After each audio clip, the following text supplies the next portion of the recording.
Hey everyone, have you ever really thought about what's going on with an inhaler?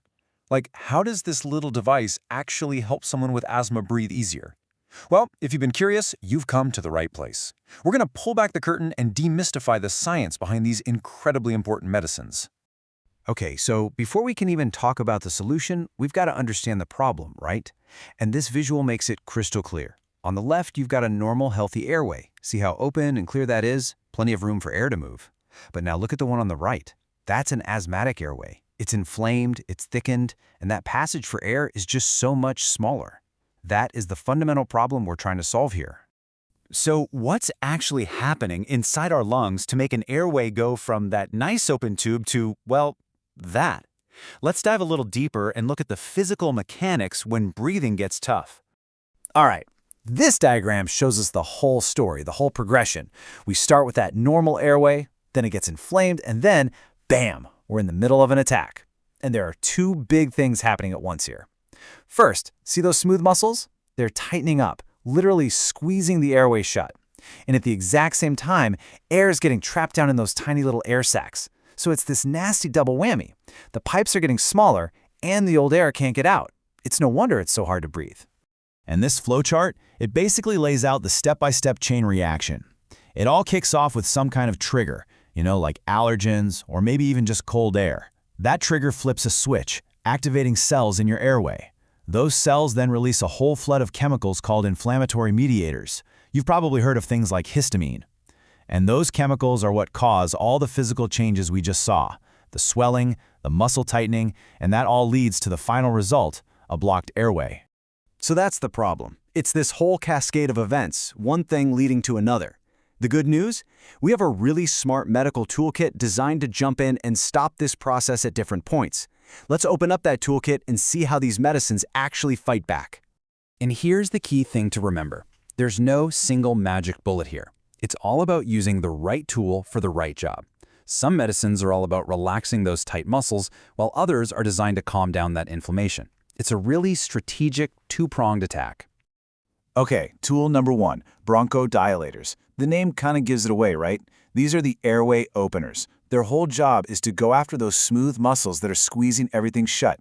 They tell those muscles to just relax, which relieves the spasm. That's the bronchospasm, and boom, the airway opens back up, letting air flow through again.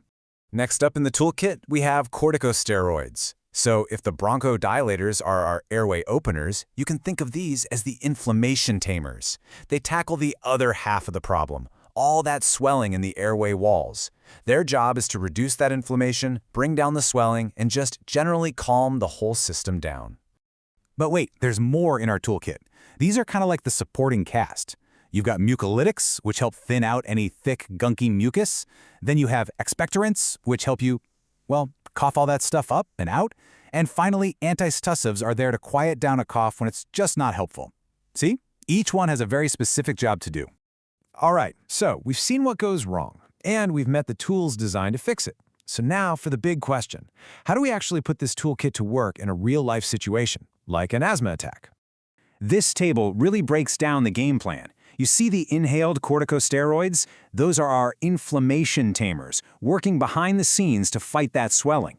Then you've got the beta-2 agonists, our airway openers. Now there are two kinds. The long-acting ones are for day-to-day control, just keeping things open. But the short-acting ones, that's your rescue inhaler. It works super fast when you need relief right now.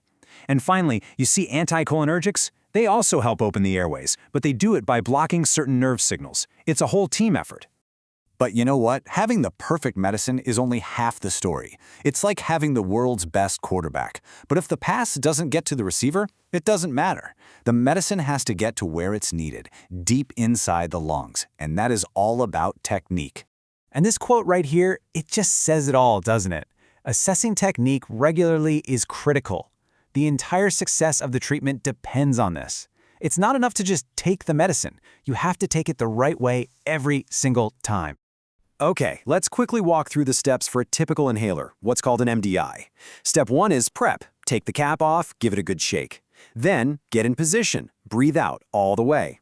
Now here's the most important part. You press the canister while you're breathing in, nice and slow and deep. Getting that timing right is everything.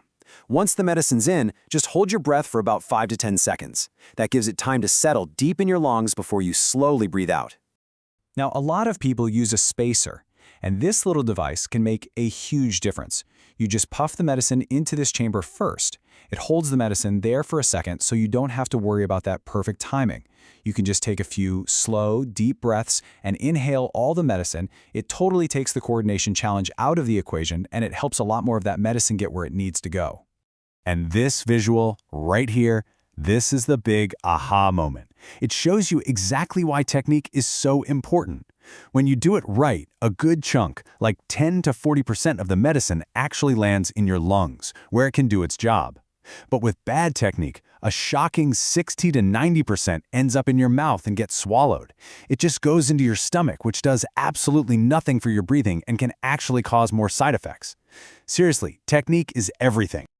Oh, and here's a super important pro tip for you, especially if you're using a corticosteroid inhaler, one of the inflammation tamers. Make it a habit to rinse your mouth with water right after you use it. Why? Well, any medicine that gets left behind in your mouth can sometimes cause problems, like a fungal infection called thrush. A quick rinse and spit is all it takes to prevent that. Easy, right? So, think about the journey we've just been on.